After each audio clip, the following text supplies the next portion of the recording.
بسم اللہ الرحمن الرحیم۔ شروع اللہ کا نام لے کر جو بڑا مہربان نہایت رحم والا ہے۔ جو مخلوق آسمانوں اور زمین میں ہے اللہ کی تسبیح کرتی ہے اور وہ غالب ہے، حکمت والا ہے۔ آسمانوں اور زمین کی بادشاہی اسی کی ہے، وہی زندگی دیتا ہے اور وہی موت دیتا ہے، اور وہ ہر چیز پر قادر ہے۔ وہی اول اور وہی آخر، اور اپنی قدرتوں سے سب پر ظاہر اور پھر بھی پوشیدہ ہے، اور وہ ہر چیز کا خوب جاننے والا ہے۔ وہی ہے جس نے آسمانوں اور زمین کو 6 دن میں پیدا کیا، پھر عرش پر جلوہ افروز ہوا۔ جو چیز زمین میں داخل ہوتی اور جو اس سے نکلتی ہے، اور جو آسمان سے اترتی اور جو اس میں چڑھتی ہے، سب اس کو معلوم ہے۔ اور تم جہاں کہیں بھی ہو وہ تمہارے ساتھ ہوتا ہے، اور جو کچھ تم کرتے ہو اللہ اس کو دیکھ رہا ہے۔ آسمانوں اور زمین کی بادشاہی اسی کی ہے، اور سب معاملات اسی کی طرف رجوع ہوتے ہیں۔ وہی رات کو دن میں داخل کرتا اور دن کو رات میں داخل کرتا ہے، اور وہ دلوں کے بھیدوں تک سے واقف ہے۔ لوگوں، اللہ پر اور اس کے رسول صلی اللہ علیہ وآلہ وسلم پر ایمان لاؤ، اور جس مال میں اس نے تم کو اپنا نائب بنایا ہے اس میں سے خرچ کرو۔ اب جو لوگ تم میں سے ایمان لائے اور مال خرچ کرتے رہے ان کے لیے بڑا ثواب ہے۔ اور تم کیسے لوگ ہو کہ اللہ پر ایمان نہیں لاتے، حالانکہ اس کے پیغمبر صلی اللہ علیہ وآلہ وسلم تمہیں بلا رہے ہیں کہ اپنے پروردگار پر ایمان لاؤ، اور اگر تم کو یقین ہو تو وہ تم سے اس کا عہد بھی لے چکا ہے۔ وہی تو ہے جو اپنے بندے پر واضح آیتیں نازل فرماتا ہے تاکہ تم کو اندھیروں سے نکال کر روشنی میں لائے۔ بے شک اللہ تم پر نہایت شفقت کرنے والا ہے، مہربان ہے۔ اور تم کو کیا ہوا ہے کہ اللہ کے رستے میں خرچ نہیں کرتے، حالانکہ آسمانوں اور زمین کی وراثت اللہ ہی کی ہے۔ جس شخص نے تم میں سے فتح مکہ سے پہلے خرچ کیا اور جنگ کی، وہ اور جس نے یہ کام بعد میں کیے وہ برابر نہیں۔ ان کا درجہ ان لوگوں سے کہیں بڑھ کر ہے جنہوں نے بعد میں مال خرچ کیے اور کفار سے جنگ کی، اور اللہ نے سب سے ہی ثواب نیک کا وعدہ کیا ہے، اور جو کام تم کرتے ہو اللہ ان سے واقف ہے۔ کون ہے جو اللہ کو نیک نیتی سے قرض دے تو وہ اس کو کئی گنا ادا کرے گا، اور اس کے لیے عزت کا صلہ یعنی جنت ہے۔ جس دن تم مومن مردوں اور مومن عورتوں کو دیکھو گے کہ ان کے ایمان کا نور ان کے آگے آگے اور داہنی طرف چل رہا ہے، تو ان سے کہا جائے گا کہ تم کو بشارت ہو کہ آج تمہارے لیے باغ ہیں جن کے نیچے نہریں بہ رہی ہیں، ان میں تم ہمیشہ رہو گے، یہی بڑی کامیابی ہے۔ اس دن منافق مرد اور منافق عورتیں مومنوں سے کہیں گے کہ ہمارے لیے انتظار کرو کہ ہم بھی تمہارے نور سے روشنی حاصل کریں۔ ان سے کہا جائے گا کہ پیچھے کو لوٹ جاؤ، پس وہاں نور تلاش کرو۔ پھر ان کے بیچ میں ایک دیوار کھڑی کر دی جائے گی جس میں ایک دروازہ ہوگا، جو اس کی جانب اندرونی ہے اس میں تو رحمت ہے، اور جو بیرونی جانب ہے اس طرف عذاب ہے۔ تو منافق لوگ مومنوں سے کہیں گے کہ کیا ہم دنیا میں تمہارے ساتھ نہ تھے؟ وہ کہیں گے کیوں نہیں تھے، لیکن تم نے خود اپنے آپ کو بلا میں ڈالا اور ہمارے لیے گردش زمانہ کے منتظر رہے، اور اسلام میں شک کیا، اور فضول آرزوؤں نے تم کو دھوکے میں ڈالے رکھا، یہاں تک کہ اللہ کا حکم آ پہنچا، اور اللہ کے بارے میں تم کو وہ شیطان بڑا فریبی فریب دیتا رہا۔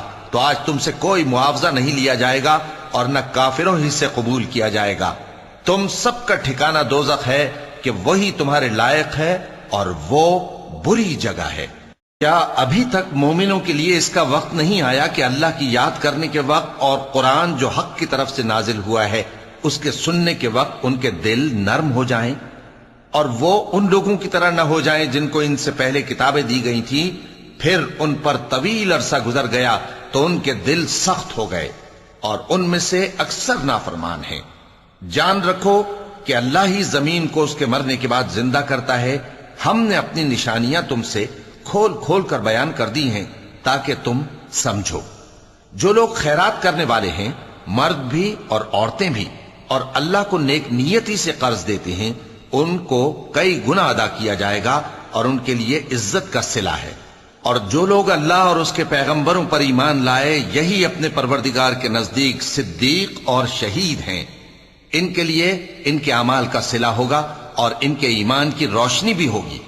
جن لوگوں نے کفر کیا اور ہماری آیتوں کو جھٹلایا وہی اہل دوزخ ہیں۔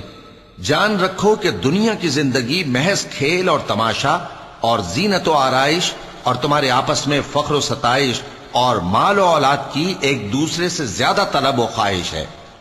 اس کی مثال ایسی ہے جیسے بارش کہ اس سے اگنے والی کھیتی کسانوں کو بھری لگتی ہے، پھر وہ کھیتی خوب زور پر آتی ہے، پھر اے دیکھنے والے تو اس کو دیکھتا ہے کہ پک کر زرد پڑ جاتی ہے، پھر چورا چورا ہو جاتی ہے۔ اور آخرت میں کافروں کے لیے عذاب شدید اور مومنوں کے لیے اللہ کی طرف سے بخشش اور خوشنودی ہے۔ اور دنیا کی زندگی تو دھوکے کا سامان ہے۔ بندو اپنے پروردگار کی بخشش کی طرف اور جنت کی طرف لپکو جس کا عرض آسمان اور زمین کے عرض کا سا ہے، اور وہ ان لوگوں کے لیے تیار کی گئی ہے جو اللہ پر اور اس کے پیغمبروں پر ایمان لائے ہیں۔ یہ اللہ کا فضل ہے، جسے چاہے عطا فرمائے، اور اللہ بڑے فضل کا مالک ہے۔ کوئی مصیبت زمین میں اور خود تم پر نہیں پڑتی مگر پیشتر اس کے کہ ہم اس کو پیدا کریں، ایک کتاب میں لکھی ہوئی ہوتی ہے، اور یہ کام اللہ کو آسان ہے۔ تاکہ جو فائدہ تمہیں حاصل نہ ہو سکا اس کا غم نہ کھایا کرو، اور جو تم کو اس نے دیا ہو اس پر اترایا نہ کرو۔ اور اللہ کسی اترانے اور شیخی بگاڑنے والے کو دوست نہیں رکھتا، جو خود بھی بخل کریں اور لوگوں کو بھی بخل سکھائیں۔ اور جو شخص روگردانی کرے تو اللہ بھی بے نیاز ہے، لائق حمد و ثنا ہے۔ ہم نے اپنے پیغمبروں کو کھلی نشانیاں دے کر بھیجا اور ان پر کتابیں نازل کی اور میزان عدل، تاکہ لوگ انصاف پر قائم رہیں۔ اور لوہا پیدا کیا کہ اس میں اسلحہ جنگ کے لحاظ سے زور بھی بہت ہے اور لوگوں کے لیے فائدے بھی ہیں، اور اس لیے کہ جو لوگ بن دیکھے اللہ اور اس کے پیغمبروں کی مدد کرتے ہیں اللہ ان کو معلوم کرے۔ بے شک اللہ زور آور ہے، غالب ہے۔ اور ہم نے نوح اور ابراہیم کو پیغمبر بنا کر بھیجا اور ان کی اولاد میں پیغمبری اور کتاب کے سلسلے کو وقتاً فوقتاً جاری رکھا، سو بعض تو ان میں سے ہدایت پر ہیں اور اکثر ان میں سے نافرمان ہیں۔ پھر ان کے پیچھے انہی کے قدموں پر اور پیغمبر بھیجے، اور ان کے پیچھے مریم کے بیٹے عیسیٰ کو بھیجا، اور ان کو انجیل عنایت کی، اور جن لوگوں نے ان کی پیروی کی ان کے دلوں میں شفقت اور مہربانی ڈال دی۔ اور ترک دنیا والی نئی بات تو خود انہوں نے نکال لی، ہم نے ان کو اس کا حکم نہیں دیا تھا، مگر انہوں نے اپنے خیال میں اللہ کی خوشنودی حاصل کرنے کے لیے آپ ہی ایسا کر لیا تھا، پھر جیسا اس کو نبھانا چاہیے تھا نبھا بھی نہ سکے۔ پس جو لوگ ان میں سے ایمان لائے ان کو ہم نے ان کا اجر دیا، اور ان میں بہت سے نافرمان ہیں۔ مومنو اللہ سے ڈرو اور اس کے پیغمبر پر ایمان لاؤ، وہ تمہیں اپنی رحمت سے دگنا اجر عطا فرمائے گا اور تمہارے لیے روشنی کر دے گا جس میں تم چلو گے، اور تم کو بخش دے گا، اور اللہ بخشنے والا ہے، مہربان ہے۔ یہ باتیں اس لیے بیان کی گئی ہیں کہ اہل کتاب جان لیں کہ وہ اللہ کے فضل پر کچھ بھی قدرت نہیں رکھتے، اور یہ کہ فضل اللہ ہی کے ہاتھ میں ہے، وہ جس کو چاہتا ہے دیتا ہے، اور اللہ بڑے فضل کا مالک ہے۔ صدق اللہ العظیم۔